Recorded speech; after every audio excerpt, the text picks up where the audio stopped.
What is up, obscure mic people? It is Bart coming at you yet again with a microphone sent over by SE Electronics, and it is the SEX1A.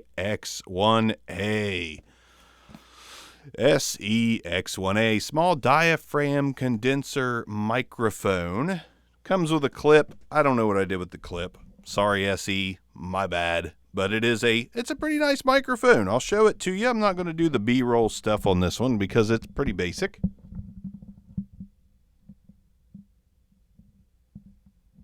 Got a 20 decibel pad there. Got a high pass filter that's 100 hertz.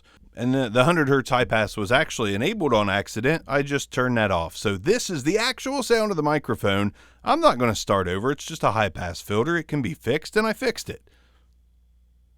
Anyways, build quality, pretty good. It runs 99 bucks. It has a pretty soft grill. You're not going to want to squeeze that too much or it will dent.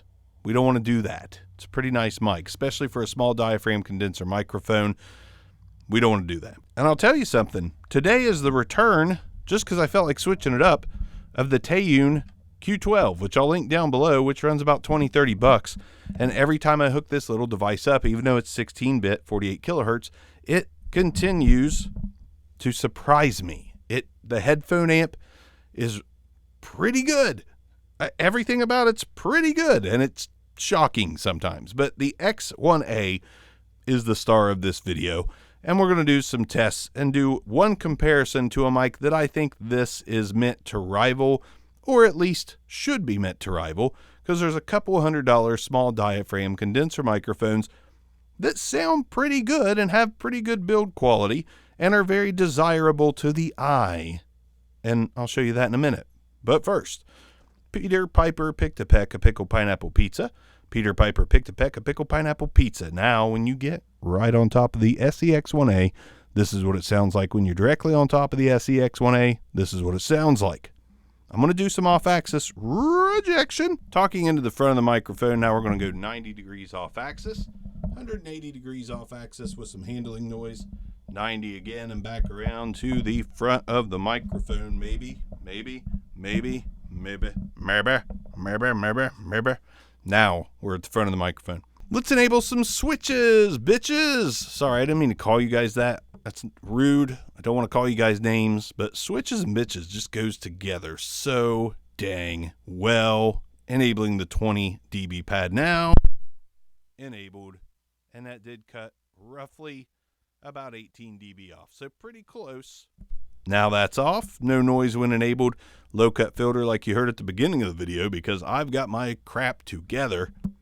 This is the low cut filter, and that 100 hertz low cut filter doesn't really chop everything off. It just does what it's supposed to do in non-epic fashion. Nice gentle roll off. I like that. 120 hertz to me, unless just for rumble in places that it's meant to cut out rumble in. I don't like a 120 hertz high pass on a mic unless it's a pretty bassy deep mic. This one's pretty good at 100. Now we're back to flat mode, and let's talk about what this should be compared to. The Lewitt LCT240, which I have yet to do a video on. Neither one of these are exactly, yes, that's exactly what I was going for. But neither one of these microphones are obscure. People know what this is. People really know what the Lewitt LCT240 is. And this is one of the best small diaphragm condenser microphones. Don't be fooled. Don't be fooled by the looks in there. I assure you on the back, if I could get that angle in there, there's a tiny little electrode in there. And doesn't matter. It sounds great. So let's compare real quick. See, this is the Lewitt LCT240. And yet again, I am surprised every time I hook this up because it is fairly smooth. Not completely smooth, but it's really quite smooth on the top end. And it's got a nice full sound throughout the whole spectrum, in my opinion, for an electric condenser microphone. And I will say, for that reason, I do like this more than the SEX1A. But a deeper voice, you may want to go with the SEX1A, even though I think this is still going to work. I mean, it's debatable on which one is better for certain voices, but I would say 80% of the time, the LCT240 is going to fit you more than the SEX1A. Doesn't mean this is bad whatsoever. I think it just simply means that this one is a little more thin, clear, front, heavy, forward, present, all those words. The words. Doesn't mean it's bad. Maybe you like this one better.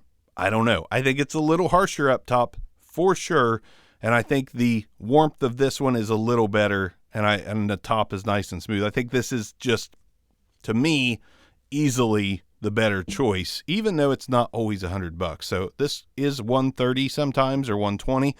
This typically stays around $99. But I think even I've seen this a little higher. But Lewitt, more often than not, going to be a few bucks more. So that may need to be taken into consideration as well. I don't know. SEX1A. Really all I've got on this one. On the BB SAR time, I would actually go with a 5 on this one. Again, I don't think it's bad, but I don't think it's necessarily good. It's kind of like an in-between deal. And I think you have to really maybe just simply prefer the sound of it to even think about buying it over something like the LCT240. Again, I think this would beat a lot of other small diaphragm condenser microphones in a straight shootout, but the fact that we've got one we know is just a nicer overall, more pleasing sound with actually better build quality as well. Lewitt just knows what... SE knows what they're doing. I almost said Lewitt just knows what they're doing. SE really knows what they're doing. Most of the mics I've tested from SE, I really quite enjoy. And I actually think this one's good too. I just think there's a better one on the market in its price range. SEX1A is out of here. Bark's out of here. See you guys next time. Short one. I think you guys like short ones anyways. But peace out.